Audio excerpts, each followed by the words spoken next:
아주 이 곡을 아주 난리가 났었어요. 춤추고 뭐 1시간 이상 뛰고 지금 몸살이 났어요. 그래가지고 근데 장로님 우리 전사님도 오셨으면 좋았는데 이 노래 때문에 아주 난리가 났었는데 아무튼 기도하고 시대가 들어가겠습니다. 하나님 감사합니다. 우리를 또 한 주간 동안 큰 은혜 주시고 또 이렇게 배움의 자리로 또 나오게 하신 주님 감사를 드립니다. 우리가 온전히 예수 그리스도를 알고 날마다 성령 충만케 하여 주시옵소서. 또 배움에 있어서도 온전히 잘 배우고 준비되어져서 주의 복음 증거하는데 부족함 없도록 주님 함께 하옵소서. 우리 햇빛 신학원에 함께 하시고 학장님과 모든 교수님들에게 함께 하시고 학생들에게 주님 함께 하여 주시옵소서. 감사드리며 예수님의 이름으로 기도드렸습니다. 아멘. 이제 사도행전 6장 끝부분 이제 스데반 집사님이 잡혀요. 이제 스데반 집사님 잡히게 되는데 집사님들을 뽑은 이유 이제 집사들을 세우고 그리고 교회 안에 문제가 있었지만 그 문제를 통해서 문제를 해결하면서 더 하나가 되고 그리고 이제 사도들뿐만 아니라 집사님들을 통해서 많은 일꾼들이 세워지게 되고 그리고 나서 6장 7절에 보니까 하나님의 말씀이 점점 더 왕성하여 예루살렘에 있는 제자의 수가 더 심히 많아지고 허다한 제사장의 무리도 이 도에 복종하니라. 아멘. 이 여러 가지 교회 문제들, 외부의 핍박, 또 그리고 내부의 분열, 여러 가지 일들이 있었지만 그걸 하나하나 말씀과 기도로 극복하면서 점점 더 하나님의 말씀이 더 퍼지게 되는 거예요. 그러면서 심이 많아지고 심지어는 허다한 제사장의 무리도 이 도에 복종하게 되니라. 허다하게 제사장들까지도 아주 유대교 율법주의자들까지도 전부 다 변화되는 이런 엄청난 역사가 일어나게 돼요. 그러니까 이제 상대편에서도 가만히 안 있게 되는데 상대편들 사단과 그 밑에 있는 사람들 그래서 이제 이 스데반 집사님을 대표적인데 스데반 집사님이 아주 굉장히 능력이 많으셨던 것 같아요. 그리고 8절에 보면 스데반이 은혜와 권능이 충만하여 큰 기사와 표적을 인간에 행하니 이렇게 나와 있어요. 오늘날도 그 사도들의 시대가 사도들은 예수님의 제자를 사도라고 하는데 요즘에 뭐 신사도 운동이다. 그래서 뭐 어떤 분들은 뭐 신사도 운동은 뭐 이단이다. 뭐 이렇게 하기도 하는데 그게 문제가 아니고 이단이냐 아니냐 이런 게 문제가 아니라 오늘날 우리도 사도들처럼 그렇게 해야 될 줄로 믿습니다. 사도의 시대가 끝난 게 아니고 여전히 우리는 사도의 시대가 끝나고 속사도 시대가 있었죠. 그리고 나서 이제 많은 교부들 그리고 또 이제 시대마다 성령의 큰 역사들이 있었고 그때마다 이제 주의 일이 하나님의 큰 역사가 있게 되는데 여기 초대교회 때 보면 사도들뿐만 아니라 그 집사님들까지 큰 능력을 행하게 되는데 이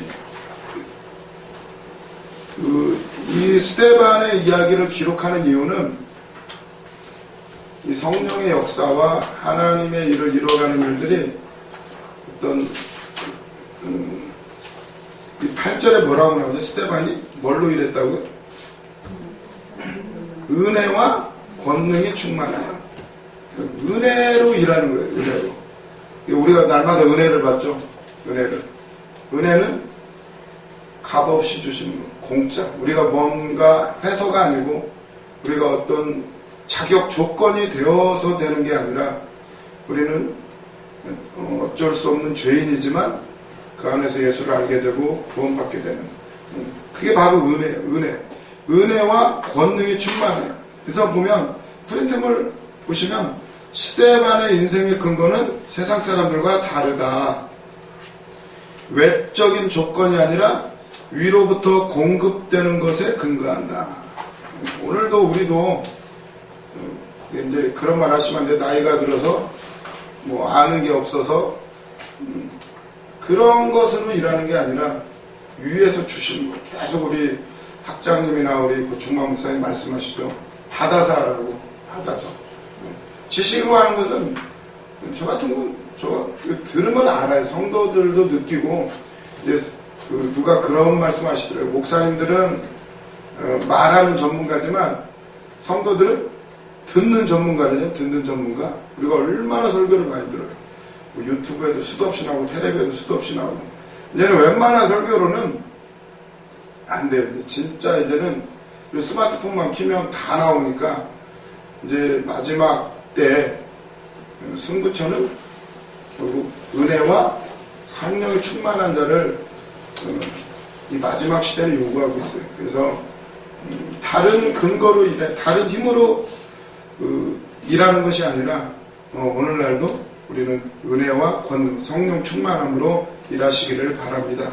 그 다음에 보면 그래서 이렇게 성경은 기록하고 있어요. 스데반이 다른 어떤 조건으로 일한 게 아니라 은혜와 권능이 충만하여 큰 기사와 표적을 민간에 행하니. 기사와 이적. 사도들만 하는 게 아니라 누구나 하는 거예요. 그리고 누가 능력자가 따로 있는 게 아니라 성령이 이끌어 가셔요. 이끌어 가시는 거예요. 나중에 보면 이제 시몬은 돈을 주고 그걸 살려고 그래요. 돈을 주고 살려고 그러는데 그것 때문에 망하게 됩니다. 돈으로 해결하려고. 그것을 마치 하나님의 은혜를 자기 힘으로 얻으려고 하는. 오늘도 우리가 이곳에 왔지만 우리가 사모해야 돼요. 사모해야 되는데 사모하는데 이것을 어떤 내가 뭘 해서 받았다고 저도 착각하게 되더라고요. 이곳에 온 것이 마치 10년 동안 이제 훈련받게 된 것이 나는 잘 견뎠어. 내가 견딘 게 아니더라고요. 보니까 왜 저렇게 못할까? 왜 1년도 못 버틸까? 더군다나 우리는 쉽지 않은데 처음에는 그렇지 나는 다르다. 그게 아니라 성령이 이끌고 가시고 어쩔 수 없이 우리를 이곳으로 이끌었다는 것에 우리는 감사해야 될 줄로 믿습니다. 그래서 모든 근거는 우리는 이제 이 땅의 것에 의지하는 것이 아니라 위로부터 공급되는 하나님의 은혜와 권능으로 충만하시기를 바랍니다. 그때 이제 9절에 보면 이른바 자유민들, 즉 구레네인 알렉산드리아의 길리기아와 아시아에서 온 사람들의 회당에서 어떤 자들이 일어나 스데반과 더불어 논쟁할세. 스데반이 이제 예수 그리스도를 증거하니까 막 난리가 났어요.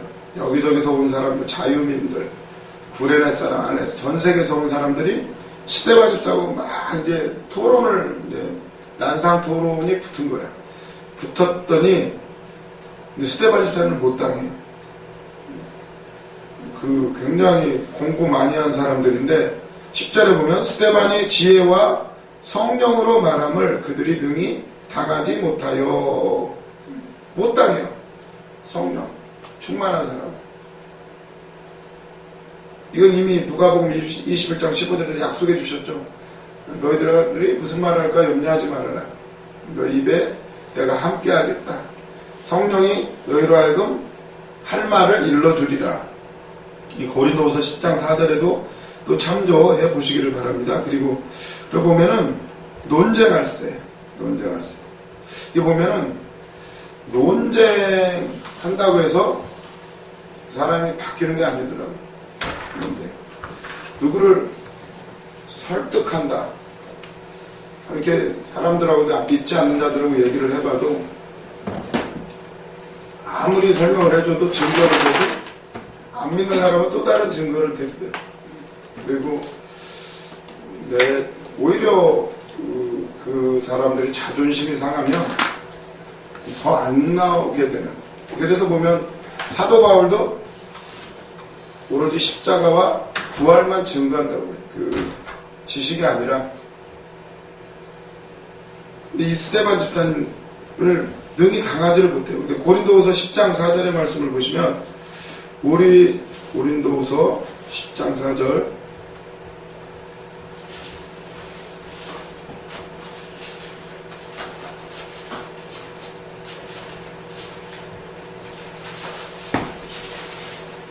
누가 읽어주실까요? 우리의 싸움은 우리의 속한 것이 아니면 모두 어떠한 경건하신 무엇이나 하나님의 능력이라 모든 것을 무엇이나 5절 하나님 아는 것을 위해서 거의 가진 것을 다 문제고 모든 시설을 설다가 그리스도의 복종하게 아멘. 우리들의 싸우는 무기는 우리의 어떤 말빨이나 지식이나 이런 것이 아니라 육신에 속한 것이 아니라는 거예요. 우리가 싸우는 것은 오직 뭘로 싸운다?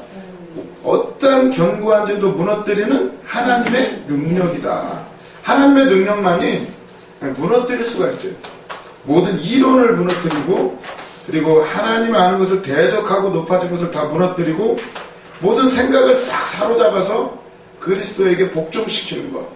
그거는 하나님의 능력밖에 되지를 않는다는 거예요.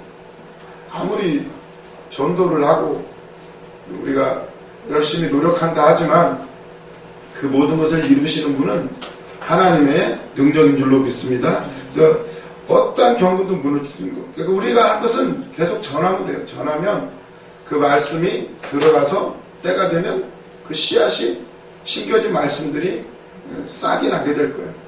하나님이 일하셔. 언제 돌아오게 되나요? 나중에 이제 하다 안 되면 거의가 그렇죠. 저도 여기 오게 된 게 하다 안 되니까 시험 보다 안 되니까 떨어지다 못해 이제 우리 김승장 목사님 찾아간 이유는 이제 내가 진짜 사명자인지 아니면 시험 공부를 해도 되는지 합격할 희망이 있는지 그 알아보러 갔다가 이제 금식하게 되고 또 그리고 이제 응답을 받고 그만두게 된 것도 사실은 이제 제가 종종 간증을 드렸지만 10일 금식을 하라고 그러시더라고요. 김승장 목사님. 그때도 이제 충주에 갔었는데 10일 합격하니까 금식하라고. 금식을 했잖아요. 합격한다니까. 금식했더니 떨어졌더라고요. 1차 그때 이제 금식 끝나는 날이 부활주일이었고 그리고 이맘때쯤에 진짜 이제 10년이 됐는데 4월 10일 굉장히 뜻깊었어요. 이번 지난주 뭐 이렇게 응답 주시더라고요. 4월 1일 저는 항상 4월 1일 되면 기대를 해요. 4월 1일 날 큰 응답을 1년 됐을 때 응답을 주시고 그래 이번에도 4월 1일 날 기대를 했는데 꿈을 안 주시더라고요. 안 주시나 보다 했더니 4월 10일 날 또 딱 주시더라고요. 꿈을. 그래가지고 너무나 기분이 좋았는데 그리고 금식하고 났더니 고충만 목사님 그러시더라고요. 이제 너 어떻게 마음을 정했느냐 이러시더라고요. 아, 정했죠. 더 열심히 공부해가지고 제가 열심히 공부하지 않은 것을 깨달았습니다. 공부는 안 하고 맨날 비디오 보러 다니고 영화 보러 다니고 했던 거. 이제는 정말 열심히 공부할 거라고. 그랬더니 목사님이 그게 아닐 텐데 너 집에 가서 다시 기도해봐 이러시는 거예요. 그냥 가면서 뭐야 또 사명자 하라는 거야 뭐요. 난 분명히 내 감동은 목사님 설교 들을 때마다 그래 더 열심히 공부해야지 그랬는데 고민하면서 집에 갔잖아요. 집에 갔는데 희한한 현상이 딱 책장에 있는 수많은 책들을 보는 순간 갑자기 책이 보기가 싫어진 거예요. 그리고 갑자기 허무함이 밀려와요. 내가 왜 저 공부하느라고 내가 왜 그렇게 시간을 쏟았던가. 갑자기 그냥 머릿속에서 싹 지워져 버렸어요. 고시 공부 해보신 분들은 알지만 이거 그만두지를 못하거든요. 뭐 어찌 보면 마약 중독처럼 한번 이렇게 높은 것을 바라봤던 사람들은 곧 죽어도 그거 하는 거예요. 빌어먹어도 끝까지 하는데 심지어는 뭐 그만두고 회사 입사했다가도 그만두고 또 하는 게 이 고시 공부인데 그냥 머릿속에서 사라져 버렸어요. 그럼 이제 뭐예요? 할 것은 머릿속에 있는 건 사명자냐 아니면 고시 공부하는 거냐 이거였었는데 결국은 그래서 오게 됐어요. 그냥 제 의지가 아니었어요. 모든 이론 내 안에 그동안 쌓아놨던 생각도 이런 게 그냥 무너져 버렸어요. 그냥 금식하고 나니까. 그러니까 제가 왔지. 안 그랬으면 지금도 공부할 거예요. 떨어질 건 알면서도 해요. 그냥 자존심 때문에. 그거 하다가 뭐 했다더라 뭐 기껏 그거밖에 안 됐다더라. 사람들은 그런 거에 매여요. 그러다 보니까 그랬는데 다행히 주님이 싹 지워주셨어요. 아니 왜 공부했는지 이해가 안 되는 거예요.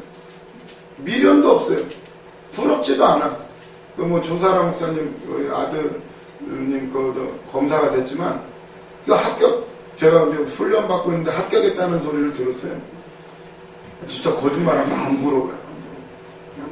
다만 조금 부러운 것은 부모님 때문에 그냥 죄송하고 좀 뒷바라지 하시고 그러느라고 힘들었기 때문에 그게 좀 아쉬웠지. 사실은 이게 부럽지가 않더라고요. 그냥 잊어지고 싹 정리되는. 제 안에 어떤 쌓아왔던 어떤 그런 견고한 저만의 생각들 싹 무너뜨려요. 하나님의 능력밖에 없어요. 우리가 왜 힘들어요? 왜 고민하고 힘들어요? 내가 생각하는 어떤 그런 삶의 기준들, 내가 목표로 하는 어떤 그런 것들, 그거 달성하지 못하면 이게 공부할 때마다 잠도 못 자고, 그리고 자다가도 벌떡벌떡 일어나요. 어떤 때는. 왜 이게 1년 떨어져, 2년 떨어져, 3년 떨어져 막 땀이 나요. 이러다 내 인생이 어떻게 되지? 막 두려워져요. 잠이 안 오는 거예요. 그러니까. 근데 싹 잊게 하셨어요. 아예 뭐 미련이 없어요. 그거는 하나님의 능력밖에 없어요. 지금은 후회하는 건 조금 일찍 올 걸, 조금 더 빨리 올 걸, 다 그러시죠? 근데 지금도 늦지 않았어요. 하나님의 일은 영혼 한 명만 전도해서 주님 앞으로 인도해도 다 한 거예요. 내가 지금 기도하는 거, 자녀를 위해서 기도하고 도구자의 사명도 있잖아요. 그게 사명인 분들도 있어요. 다른 게 아니라. 그래서 저마다 사명이 있기 때문에 늦은 게 아니라 언제나 감사하시기를 바랍니다. 스데반이 지혜와 성령으로 말하니까 누구도 당하지 못해요. 하나님의 능력은 어떤 견고한 줄도 무너뜨린다라고 아까 고린도 후서 10장 4절에도 읽었고, 그리고 당하지 못하니까, 못 당하니까 이 사람들이 이제 어떻게 해요? 11절로 가보면 못 당하니까 이게 세상은 이래요. 당하지 못하면 11절 사람들을 매수하여 말하게 하되. 예수님 죽일 때도 그랬죠. 사람들 똑같아요. 사람들을 매수하여 말하게 하되 이 사람이 모세와 하나님을 모독하는 말을 우리가 들어노라 하게 하고, 12절 백성과 장로와 서기관들을 충동시켜 와서 잡아가지고 공회에 이르러 거짓 증인들을 세우니 이르되 이 사람이 거룩한 곳과 율법을 거슬러 말하기를 맞이 아니하는도다. 그의 말에 이 나사렛 예수가 이곳을 헐고 또 모세가 우리에게 전하여준 규례를 고치겠다 함을 우리가 들었노라 하거늘. 중상모략으로 넘어가요. 이제 말로 못 이기니까 행동으로 오게. 그리고 또 안 되니까 거짓 증인들까지 만들어가지고 드디어 스데반을 죽이려고. 그들이 하는 게 뭐예요? 모세를 못 오겠다? 하나님을 못 오겠다. 가장 큰 죄가 그거죠. 유대인들한테. 모세. 와, 거의 뭐 예수님급으로 모세를 못 오가고 하나님을 못 오겠다. 그리고 예수가, 이 사람이 증거하는 나사렛 예수가 율법을 거슬러 말하고 이 성전을 헐고 모세가 우리에게 전해준 율법을, 규례를 고치겠다고 하였다. 예수님이 성전을 헐라고 하셨죠. 이 성전을 헐라, 내가 사흘 만에 지켰다.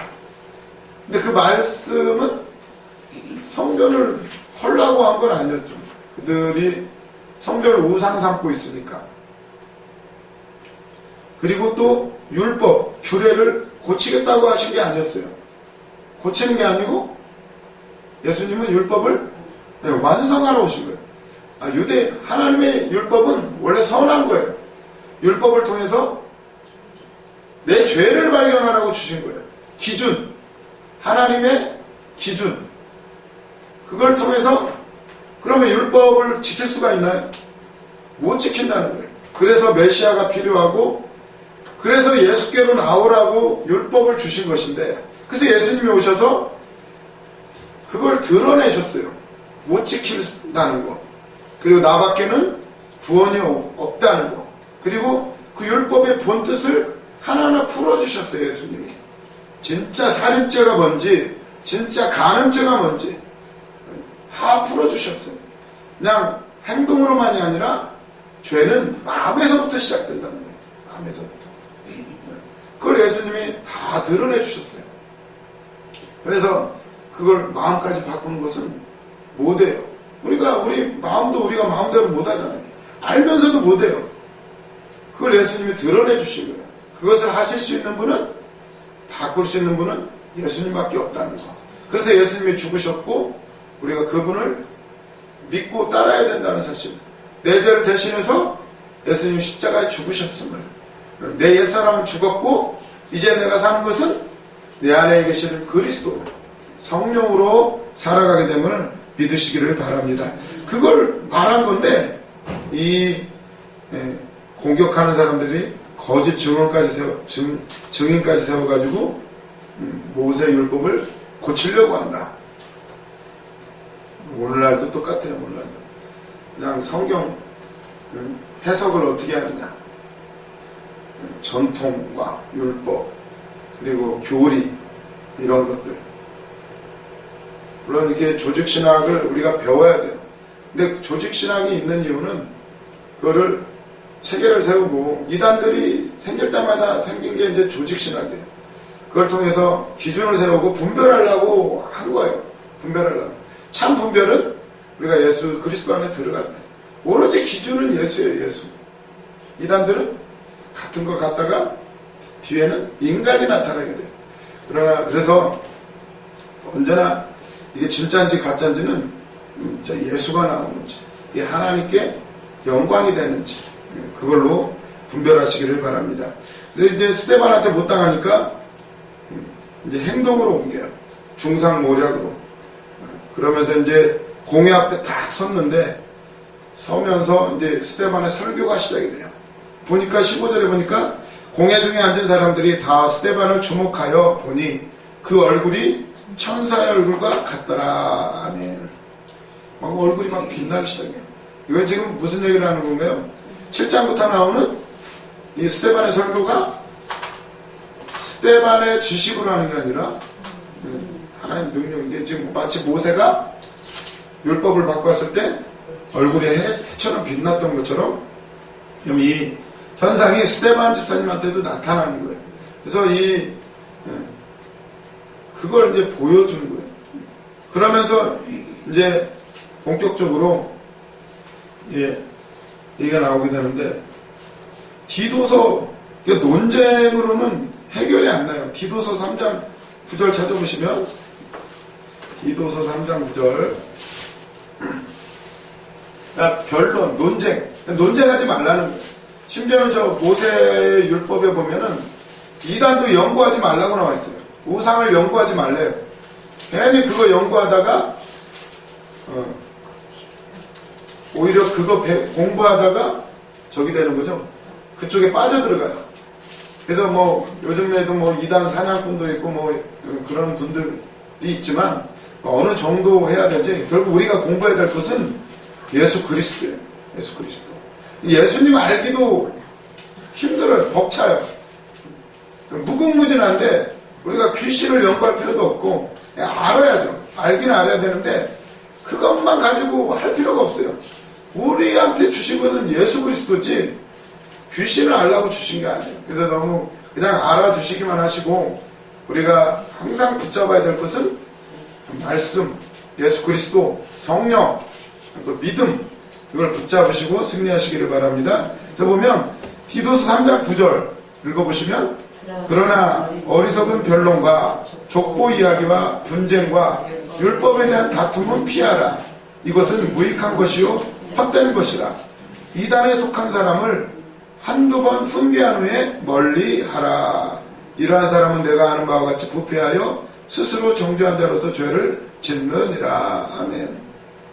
그를 위해서 기도해주고 훈계하고 그렇게 말해야 되지, 계속 논쟁하고 싸우다 보면 오히려 다툼이 일어나게 되고 그건 무익하고 헛되는 거예요. 우리가 믿지 않는 자들에게 보여줄 야 것은 예수 그리스도예요. 그래서 우리가 그리스도인 예수님을 드러내야지 괜히 이런 거 하다 보면 싸우게 되고 감정이 나오게 되고 결국은 그것 때문에 전도의 문이 막힐 수가 있어요. 그래서 항상 어딜 가서 어리석은 변론, 족보 이야기, 분쟁, 율법에 대한 다툼. 그래서 마찬가지예요. 7년 환란이 어떻고 전천년설, 후천년설. 그건 어차피 학설이에요, 학설. 그거 가지고 다툴 필요가 없어요. 주님이 오시면 돼요. 우리가 기다리는 건 주님이지, 주님이 오시고 나서 가보면 돼요. 천년왕국 가보면 되고, 그건 나중 일이에요. 우리 지금 이 땅에서 우리 주님 만나고 주님이 이끄시는 대로 사명을 감당하시기를 바랍니다. 그래서 이제 사도행전 7장부터 이제 스데반의 설교가 시작이 되는데, 이제 전번에도 얘기했지만 스데반의 설교는 아주 굉장히 베드로의 설교, 바울의 설교보다도 굉장히 아주 잘된 설교라고 그런데요. 이제 신학자들이 이제 분석하기를 그런데 보면 스데반이 지금 어떻게 설교하나요? 보면 이게 쭉 보면은 아브라함 얘기 나오고 모세 얘기 나오고 그리고 요셉 얘기 나오고 그리고 성막, 성전 쭉 나오면서 마지막에 이제 결론을 지어요. 결론을. 자기가 전하고자 하는 말을 증거하게 되는데, 그래서 보면 지금 스데반 집사님이 설교의 본문으로 삼은 것은 어떤 거예요? 구약을, 그때는 이제 지금처럼 마태복음, 누가복음 이런 게 있는 게 아니니까 오로지 이제 그들이 갖고 있는 성경은 그거니까 구약을 가지고 이제 설교를 하는 거예요. 그래서 보면 우리가 설교할 때에 이게 어떻게 보면 본보기가 될 수가 있어요. 스데반 집사님이 어떻게 해요? 자기가 지금 말하고자 하는 바는 뒤에 있는데 그거를 구약에서 끌어서 아브라함 얘기, 모세 얘기, 요셉 얘기, 구약의 대표적인 사람들을 얘기하면서 논리를 지금 끌어가는 거예요. 마치 이게 그런 거예요. 우리도 목사님들 보면 설교하실 때 주로 하시는 게 간증을 하시는 거예요. 간증. 우리가 이제 간증이 없다고 너무 저기 하실 거 없어요. 성경에 있는 게 다 간증이야. 아브라함의 간증, 요셉의 간증, 모세의 간증, 그걸 끌어 쓰시면 돼요. 그래서 보면, 그래서 이렇게, 귀납법, 연역법 이렇게 있잖아요. 그 칠판 없어져 버렸네. 여기 있네. 그러니까 이게 신약의